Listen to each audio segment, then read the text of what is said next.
할렐루야. 우리 영상으로 예배드리는 희망의 모든 교우들을 주님의 이름으로 사랑하고 축복합니다. 오늘 방송 좀 사고가 있어서 실시간 새벽 예배 영상이 나가지 못했습니다. 그래서 이 시간 다시 말씀만 여러분들에게 좀 전하면서 오늘 좀 함께 하려고 합니다. 우리 성금요일 새벽에 주시는 말씀은 누가복음 23장 46절입니다. 제가 봉독하겠습니다.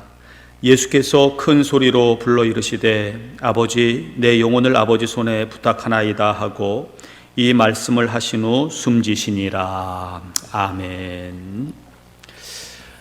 지난 수요일 예배를 마치고 이제 가는데 우리 한 권사님께서 이제 김치와 반찬을 만들어 주셨습니다. 그것을 가지고 이제 집으로 이제 가서 맛있게 이제 먹었어요. 그런데 어제 또 새벽 예배를 마치고 가는 길에 또 다른 권사님께서 작곡으로 만든 그 쌀을 이제 주셔서 그 푸대를 가지고 또 집으로 갔습니다. 제가 쌀 푸대를 가지고 엘리베이터를 타고 올라가는데 거울에 비친 제 모습을 바라보면서 참 하나님은 공짜가 없으시구나 라고 하는 생각을 하게 됐습니다. 성도들에게 영의 양식을 먹였더니 하나님께서 제 손에 육의 양식을 공급해 주시고 들려주신 것을 생각할 때에 먼저 그의 나라와 그의 의를 구하라. 그리하면 이 모든 것을 너희에게 더하시리라 는 말씀대로 정말 공급해 주시는 그러한 은혜를 제가 입으며 참 감사했던 시간입니다. 오늘은 예수님께서 십자가 순환을 받으신 성금요일입니다. 여러분, 예수님께서 누구 때문에 십자가를 지셔야 했습니까? 예수님께서 누구 때문에 십자가에 죽으셔야 했습니까? 옛날에는 돈을 받고 매를 대신 맞아주는 매품파리가 있었다고 그래요. 그런데 우리 예수님은 그 어떤 대가도 바라지 아니하시고 우리를 위해서 십자가에 죽으셨습니다. 이것이 십자가의 사랑이고 은혜입니다. 사람은 고소를 당하면 자신을 변호하는 것을 당연하게 여깁니다. 더욱이 내가 죄가 없음에도 불구하고 누명을 썼다면 어떻게 해서든지 나의 무고함을 밝히려고 애를 쓸 것입니다.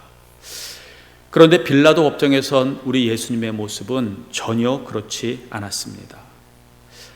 빌라도가 예수님을 신문하면 신문할수록 예수님에게 죄가 없는 것을 알게 되었습니다. 그래서 예수님에게 그 좀 무슨 말을 해보라고 어떤 변명도 좋으니 어떤 변명이라도 좀 하라고 그렇게 얘기했지만은 예수님께서는 아무 말씀도 하지 않으셨습니다. 여러분, 예수님께서 뭐 태장을 몇 대 맞거나 감옥에서 1, 2년 사는 정도의 형벌이었다면은 그럴 수도 있습니다. 그러나 당신을 변호하지 아니하시면은 예수는 십자가에 죽으셔야 했습니다. 그럼에도 주님은 당신을 변호하지 아니하시고 입을 다무셨습니다. 왜 그러셨을까? 이사야 53장 7절에 그가 곤욕을 당하여 괴로울 때에도 그 입을 열지 아니하였으며 마치 도수장으로 끌려가는 어린 양과 털 깎는 자 앞에 잠잠한 양같이 그 입을 열지 아니하였도다. 예수님께서 변호하지 않은 이유, 입을 열지 않은 이유는 하나님의 말씀을 이루시기 위함이었습니다. 사랑하는 여러분, 우리가 얼마나 내 변호를 많이 하면서 살고 있습니까? 나 살겠다고, 내 의로움을 증명하겠다고, 내 억울함을 풀겠다고 우리는 변호하고 항소하고 다투고 싸우고 복수하는 일들이 많이 있습니다.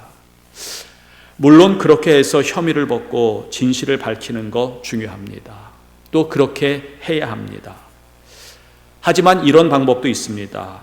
예수님은 자신을 변호하는 대신 입을 열지 아니하시고 십자가 위에서 7마디를 남기셨어요. 우리가 오늘 십자가 위에서 하신 그 예수님의 7마디를 함께 좀 생각해 보면서 변호 대신 십자가라고 하는 제목으로 우리가 함께 지금 은혜를 나누려고 합니다. 예수님께서 십자가에서 하신 첫 번째 말씀은 아버지 저들을 사하여 주옵소서 자기들이 하는 것을 알지 못함이니이다 말씀합니다. 예수님께서는 당신을 변호하는 대신 당신을 십자가에 못 박은 자들을 용서하셨습니다. 베드로가 예수님에게 형제의 죄를 7번 용서하면 되겠습니까? 라고 물었을 때에 예수님께서는 70번씩 7번이라도 용서하라고 가르쳐 주셨습니다. 이것은 용서에는 한계가 없다는 말입니다. 용서는 우리의 권리가 아니라 의무요 책임이라고 말씀하신 것입니다. 여러분, 변호하고 복수하는 대신 용서를 할 수도 있습니다. 여러분들에게 용서하라고 말씀드리기보다 예수님께서 이 방법을 사용하셨다고 이 시간 말씀드리고 싶습니다. 이것이 십자가의 사랑입니다. 네덜란드에 콜리텐 붐이라고 하는 유명한 전도자가 있었는데요. 이분이 2차 대전 중에 유대인을 숨겨주었다고 하는 이유로 온 가족이 나치 수용소에 끌려갔습니다. 그리고 가족들이 그 고문을 견디다 못해 이제 목숨을 잃었고요. 이분은 구사일생으로 거기서 살아나올 수 있었습니다.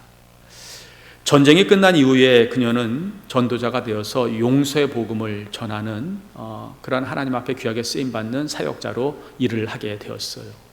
그녀가 집회를 할 때마다 많은 사람들이 회개하고 주님께로 돌아오는 일들이 있었습니다.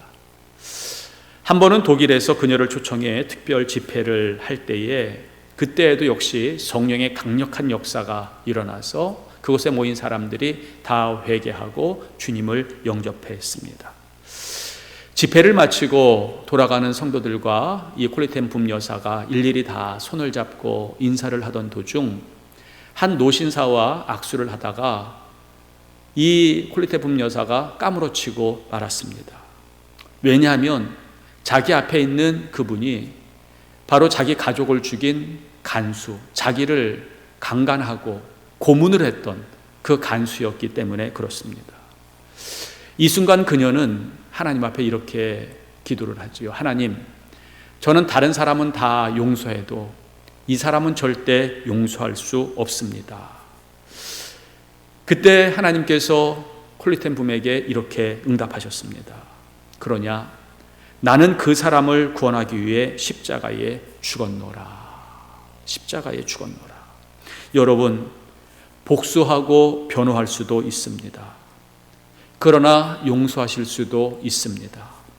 선택은 여러분들에게 달려 있습니다. 두 번째 하신 말씀은 오늘 내가 나와 함께 낙원에 있으리라는 것입니다. 예수님께서는 당신을 변호하는 대신 천국을 선물해 주셨습니다. 복을 빌어 주셨습니다. 어떤 분이 미국 사람이 왜 이렇게 복을 받는지, 미국이라고 하는 나라가 왜 이렇게 복을 받는지 그것을 조사를 했어요. 물론 미국이라고 하는 나라는 태생부터 기독교 국가이고 신앙을 지키기 위해서 세워진 나라이기 때문에 복을 받는 것은 당연한 것이지만은 그분이 조사할 때 한 가지 다른 이유가 또 있었습니다. 이것은 다름이 아니라 미국 사람들은 늘 God bless you, 당신을 축복합니다, 하나님의 복이 당신에게 임하기를 바랍니다 라고 하는 말을 아주 자주 사용하는 그러한 민족이었던 것이지요. 예수님께서 제자들을 파송하시면서 이런 말씀을 하시지요. 너희가 어느 집에 들어가든지 먼저 평안을 빌어라, 복을 빌어라. 그러면 그 평안과 복이 그 집에 임하게 될 것인데, 만약에 그 집이 복을 받을 만한 그러한 집이 아니라면 너희가 빌었던 그 평안과 복이 너희에게로 돌아갈 것이라고 말씀을 하셨어요. 여러분, 그렇지 않습니까? 우리도 복을 많이 빌면은요, 하나님께서 하늘에서 복을 내려 주십니다. 그런데요, 내가 복을 빈 사람이 그 복을 받기에 합당하지 않다면 이 복이 어떻게 되겠느냐? 이것이 다시 하늘로 올라가는 것이 아니라고 말씀을 해요. 이 복이 복을 빈 사람에게 온다고 말씀하십니다. 여러분, 이 말씀이 무엇이겠습니까? 하나님께서는요, 복을 받을 수 없는 사람에게 더 복을 빌어주라고 말씀을 하셔요. 왜요? 이것이 내가 잘 되는 길입니다. 내가 복을 받는 길이기 때문에 그렇습니다.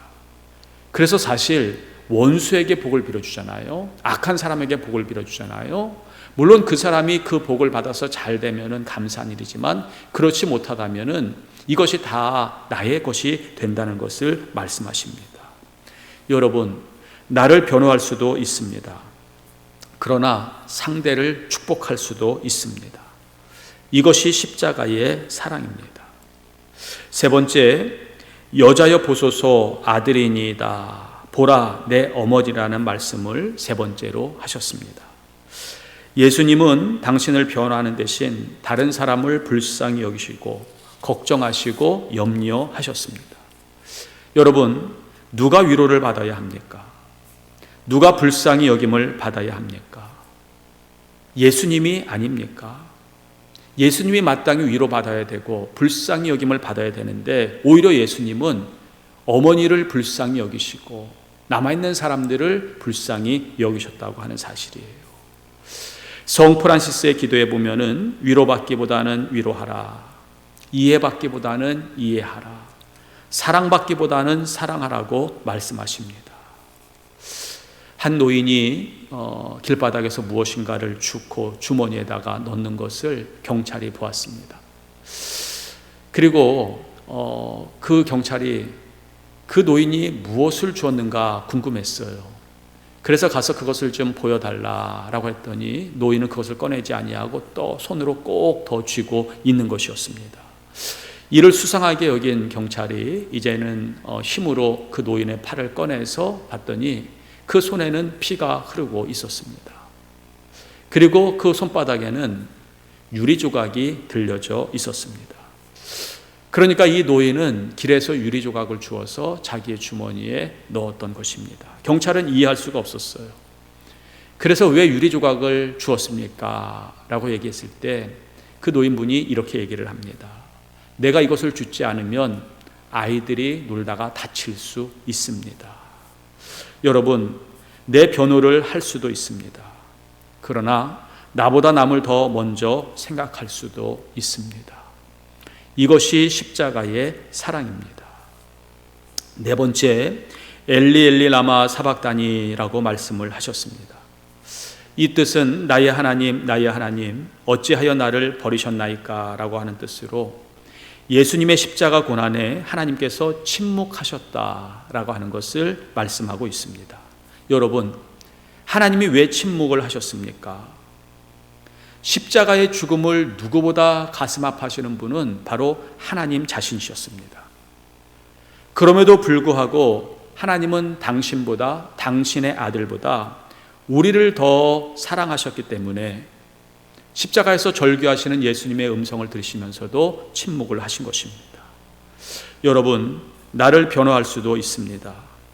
그러나 침묵할 수도 있습니다.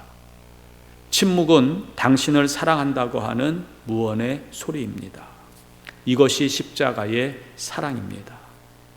다섯 번째, 내가 목마르다 말씀을 하십니다. 예수님께서 십자가에서 물과 피를 다 쏟으셨기에 목마름의 고통을 느끼시는 것은 당연한 것입니다. 그런데 예수님의 이 목마름은 육적인 목마름이 아니라 영적인 목마름을 느끼셨다고 하는 사실을 알 수 있어요. 이것은 좀 전에 예수님께서 엘리 엘리 라마 사박다니 나의 하나님 나의 하나님 어찌하여 나를 버리셨나이까, 아무리 하나님을 찾아도 응답하시지 않는 그 때에 하나님과의 단절을 느낀 것이죠. 이 하나님과의 단절이라고 하는 것이 무엇이겠습니까? 영적인 단절입니다. 영적인 목마름입니다. 그렇기 때문에 예수님께서는 내가 목마르다 이렇게 말씀을 하신 것이지요. 여러분, 우리는 육의 목마름을 채우기 위해서는 참 많은 노력을 하고 열심을 냅니다. 그러나 영적인 목마름에 대해서는 그렇게 중요하게 생각하지를 않습니다. 그래서 나를 변호하고 복수하고 내 의를 나타내고 나의 옳음을 증명하는 일에는 우리가 참 열심이지만은, 그러면 그럴수록 내가 영적으로 갈급해지고 목말라하고 내 속에서 성령님이 탄식하고 울고 계신다고 하는 사실, 하나님과의 관계가 단절된다고 하는 사실을 우리는 느끼지 못하는 것 같습니다. 여러분, 예수님은 그 목마름이 훨씬 더 크셨습니다. 육의 목마름보다 하나님과의 그 단절, 그것을 더 크게 여기셨습니다. 여러분, 나를 변호할 수도 있습니다.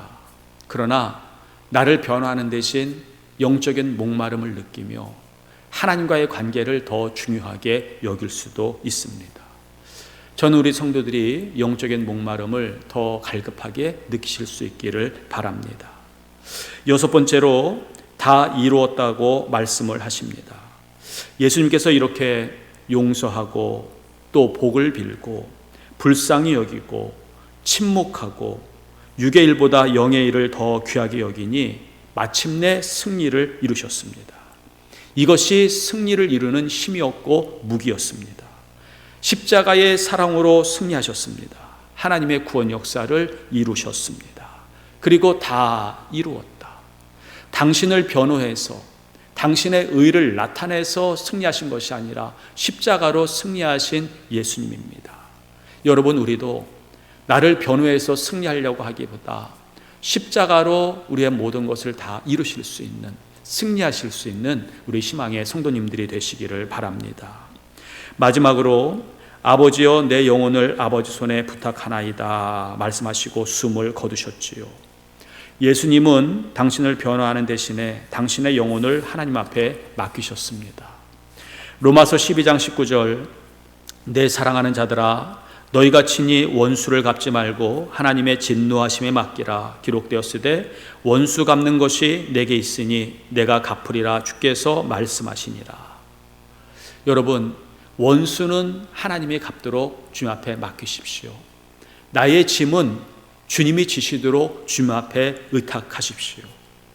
내 힘으로 살려고 하지 말고, 내가 스스로 나를 변호해서 살려고 하지 말고 은혜로 사십시오. 십자가로 사십시오. 우리 예수님께서는 당신을 변호하는 대신 십자가 위에서 7마디를 하셨습니다. 이것이 구원을 이루는 힘이었습니다. 십자가의 사랑이었습니다.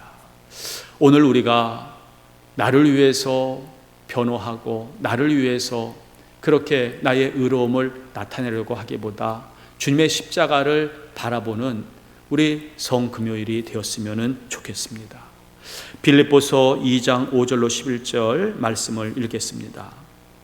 너희 안에 이 마음을 품으라. 곧 그리스도 예수의 마음이니 그는 근본 하나님의 본체시나 하나님과 동등됨을 취할 것으로 여기지 아니하시고 오히려 자기를 비어 종의 형체를 가지사 사람들과 같이 되셨고 사람의 모양으로 나타나사 자기를 낮추시고 죽기까지 복종하셨으니 곧 십자가의 죽으심이라.